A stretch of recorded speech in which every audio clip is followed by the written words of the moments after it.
Hello Airsofters. Today we're going to be taking a look at my Generation 1 Avalon AEG, produced by the VFC company. Besides the pistol grip, the lower and upper receiver, and well as the parts kit, I've changed the stock, the rail, the barrel, and I've gotten a new extender for the charging handle, as you can see there. This gun has become an M27. The M27 is the US Marine Corps new standard rifle. I had built this gun back when it was still just the DMR roll weapon. The US Marine Corps are now using the M38 for their DMR, which is just a M27 plus a low power variable optic instead of an ACOG. In real life, this gun is chambered in 5.56. It's your standard, actually 416, just with a longer barrel. It has a 16.5 inch barrel because the 416s come in various barrel lengths. This gun, when it came stock, was an ambiguous 416, but it didn't really look like your standard 416 you might see in a hype video or on Instagram. It used this very strange rail. It uses key mod. It's got some rail at the end, full rail on top. It is a very nice construction, as with anything Vega Force company, right? But yeah, the key mod just made me irrationally angry, so well, I had to switch, right? And here we are. This one is 11 inches, whereas that one's 13. I think I mentioned that. It has a slightly longer barrel. If I recall correctly, this is around 410 millimeters inner barrel, whereas the old rail and the old barrel extender, which is slightly different, would go out to 363 millimeters, which I do still have the 363 millimeter barrel in here because I'm just a little too lazy to get a whole new barrel and R-hop it and everything else, so I'll get more into that later. The stock is a 416 stock that I got off Hop Up. I don't remember what it came off of, but the butt is rubberized and it's a really nice polymer construction. I have also slipped some female Velcro under this just to make sure there's no wobble at all. Pistol grip is QRS, that's stock. It's very comfortable. The VFC externals are the best in their game for that price range, at least for AEGs. So yeah, they didn't slack. Otherwise, it has some other QRS externals, trigger guard, finger rest thing, etc., etc. So for optics, I use a 4x replica ACOG, which is magnified. It works nice. Even has radium, fiber optics. So don't need batteries. That's great. Can't use it at night though, right? Anyway, I use various mags. I have many M4 mags. This is just a small selection. The one I prefer is my PTS EPM1 mag. Very nice. It's the highest capacity airsoft mag. It'll feed anything. It's basically the best mag out of the box, As for these are just cheaper mags. This is the Generation 2 badass motherfucker mag from Evike. This is a Crytek mag. Crytek's pretty nice, but has some fitment issues.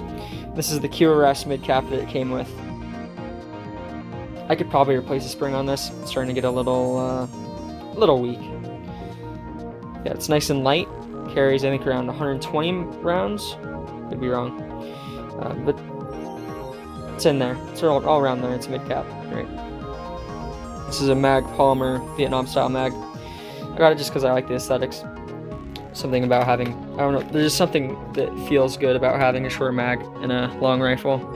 It just feels right. Anyway, let's talk about rounds. So I use a couple different weights, depending.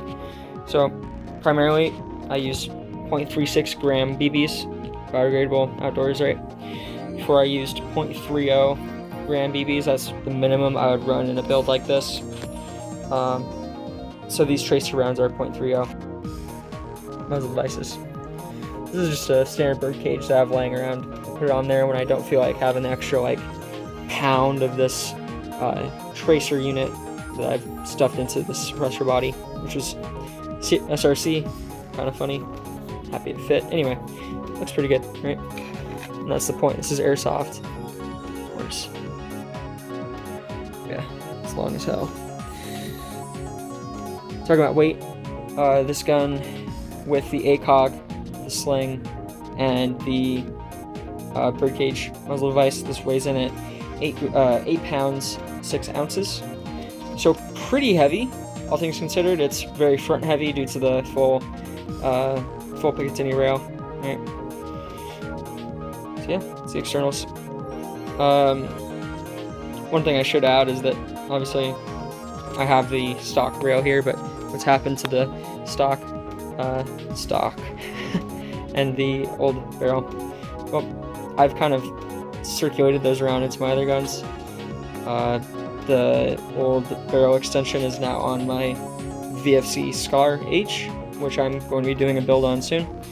And the stock is right here on my M16A4, which I'm trying to sell. I modified this to have buffer tube compatibility. There you go. QRS stock is very nice. It's quite comfortable. I used to not like it so much at first because it looks a little rugged, but I can assure you that it's actually very nice on a super long rifle like the M16. This is around 20 inches, probably longer because of the muzzle device. But anyways, this we'll talk about more about this gun in a different video. So yeah, let's crack this thing open. Take a look at the internals. Right. So let's take a look what I've done here.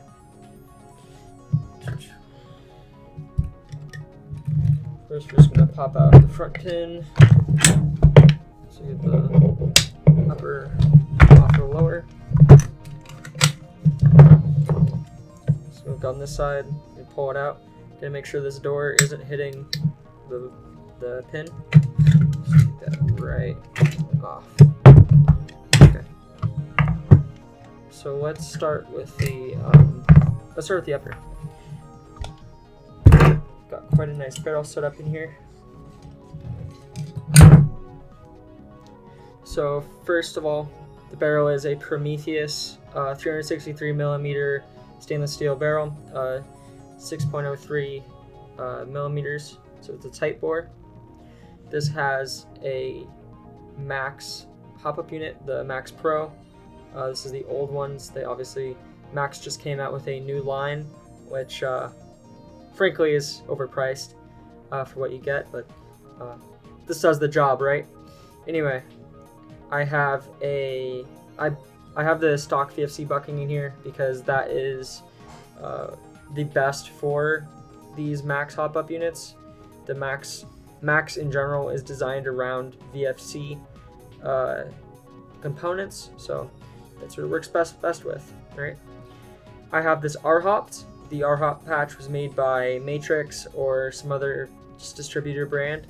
I don't know who OEM'd it, but it works great with the R-hop lever that the Max is so famous for. So yeah, let's look at that.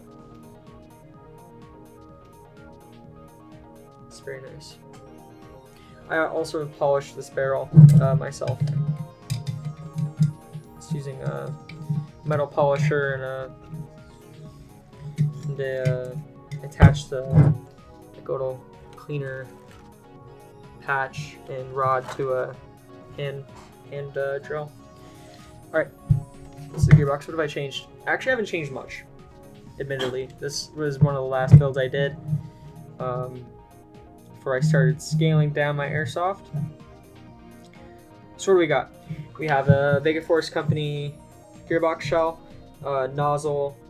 I believe I still have the VFC motor in here, which does actually work pretty well, although I probably should replace it with a ZCI high torque or similar aftermarket motor, because these work phenomenally. You can't really go wrong if you have a stock gun upgrading your motor, because manufacturers do tend to skimp out there. I have a Jeftron Leviathan MOSFET/ETU in here, and I have the accompanying trigger. So this has the real feel trigger system, which basically means it has like a 2-stage trigger. So just pretty cool. I won't say it's gimmicky, but in combat it's not as it's not a big deal, right? Anyways, I also took the full cylinder off of a previous build and slapped it in here just to maximize air volume.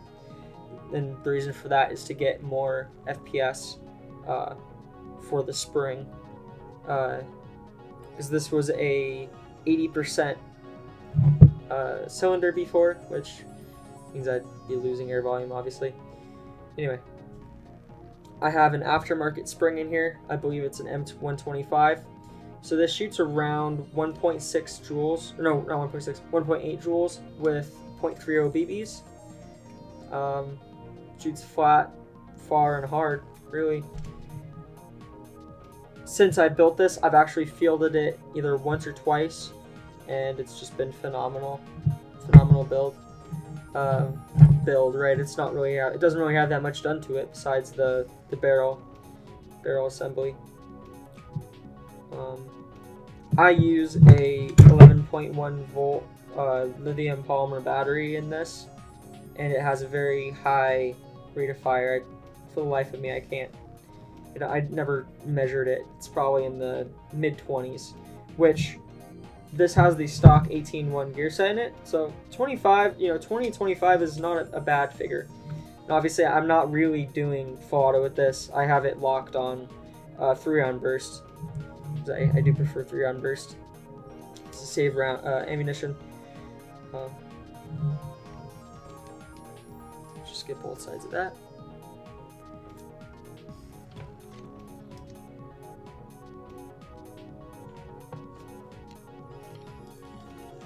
Then this scuff here is from, if you watched through my videos, there's one video where I slipped down a mountain and like died. Well, VFC body, just a scratch. Landed right on top of it, just a scratch. Alright guys, so we're out here with the Avalon. We're going to be doing a velocity test with the 0.36 gram BBs. And we'll be checking the rate of fire as well while we're here. So just make sure it's working.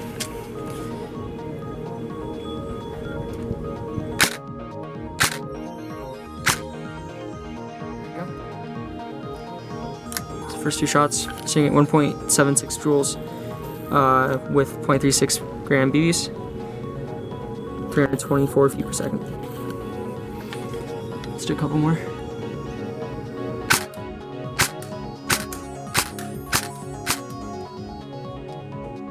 So there you go.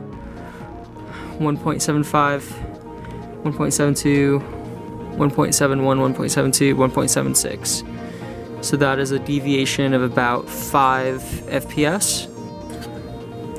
Alright, now that I've set that, let's go ahead and give it a try.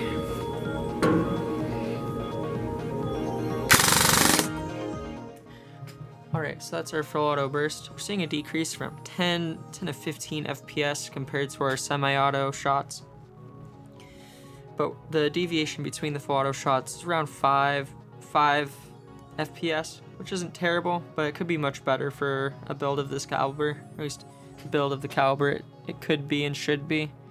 So I'll probably end up replacing the rest of the components that I haven't already, besides the nozzle, of course, which VFC is so famous for, besides their externals, right? Probably going to replace the 18-1s with some rocket 18-1s, as well as switching the motor for a torque. Listening to this, you might be thinking, if you're a tech, why not do a speed motor, get that RPS back up? Well, I want to increase the power of it a little bit more. Maybe do 2 or 2.2 joules just to get it up into that proper DMR FPS range. Stick with the 0.36s or maybe 0.40s. But overall, I'm still very happy with how it performs. Compared to stock, especially, it was not that impressive internally, as you guys know if you've done any research on VFCs. They're older Avalon lines, and their older lines before the Generation 2 Avalon really were quite mediocre, and the Generation 2 Avalon gearbox still isn't that crazy. So I'll probably do a live stream or some sort of recording on that in the future, maybe showing it off. Maybe I'll do a build video, but that's up to you guys, I guess. People actually watch this. But anyway, I hope you have a nice night, Airsofters. See you next time.